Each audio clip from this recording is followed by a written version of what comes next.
Hello, I am Melanie Moore. Hello, I'm Yaegel T. Welch. And we are here at Playbill to talk about the first national tour of Harper Lee's To Kill a Mockingbird.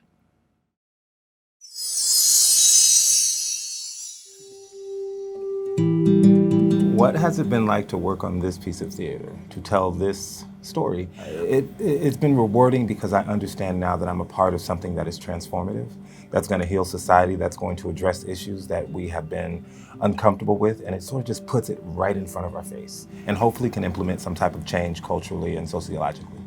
I am so thrilled to be a part of this production. I've seen it 3 times on Broadway. I'm a fan. And honestly, I do have to say the last time I saw it, I got to see this wonderful human sitting next to me, and he's astounding. So just getting to be in his company daily and see him do that work is really special. And I'm just so excited. So many people have such deep-rooted memories with this and have so much love for this story. So I'm excited to bring it to new audiences because in some places they're not reading it anymore, and I hope those people are coming to see our show. So to understand a little bit more about why people are deeply attached to it, and yeah, I can't wait for America to see it. I think that there's a difference between the movie and the book, and there's a difference between the movie, the book, and the play. This particular production gives a lot of voice to characters that were often unheard in the original. Mm-hmm. And those voices were needed in order to sort of bring those unheard voices, and I mean African-American voices, into the discussion as well. Because at the core of this story, it centers about how racism transforms a community. Some might say in some lenses, the book it shows how racism transforms a white community.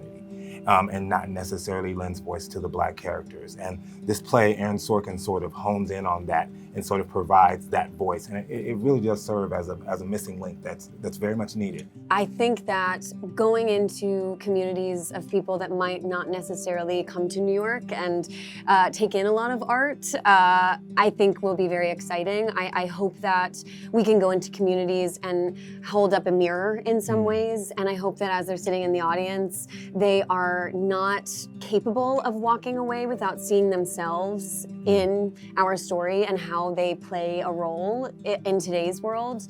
Because unfortunately, the story that we're telling is not far off from some things that are still happening in different places in the country. I am so excited to be going on tour across the country. I've never been on a road trip before, so I'm very excited to be traveling with some of my dear friends, and we're gonna have so many experiences that you really could never have if you were just at home in New York doing the run of the show.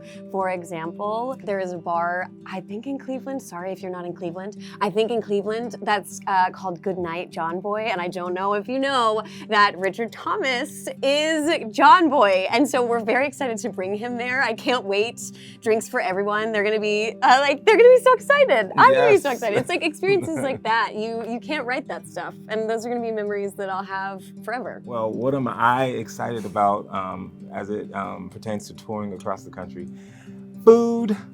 You know, seeing the sights, the museums, hanging out with great friends and and binge watching shows together, connecting with people, hopefully getting to talk to some high schools and doing some type of community work. And really just looking to sort of like see, since COVID has happened, the world has changed, and maybe I might have a better understanding of what other people are experiencing if I'm in their environment.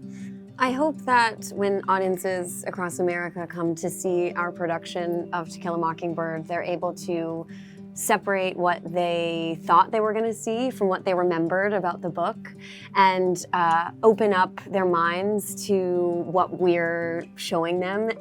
Because while it is very similar and it's completely based off the book, Aaron Sorkin has done such a beautiful job of really making it its own entity. Like Yaegel has said, there is the book, there is the movie, and then there's our production. And I hope that people leave the show and start a dialogue with the people in their homes, in their communities, and really feel inspired to create change in not only their own lives, but in the lives of their neighbors, in the lives of people who maybe they don't know. Because as Yaegel has said, it's still happening, and racism is not sort of a thing of the past. And I hope that people can watch our show and see how racism is a part of their own communities and how they can affect change. Well, one, I hope they have a good time. There's a lot of laughs in this play. There's a lot of joy. There's a lot. There is a lot of joy. There's a lot of quirky characters that come out and sort of,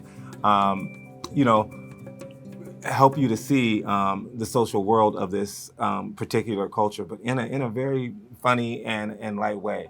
I also hope that they leave transformed. I hope that they leave more empathetic. I hope that they leave with more of an open ear to what another person is experiencing.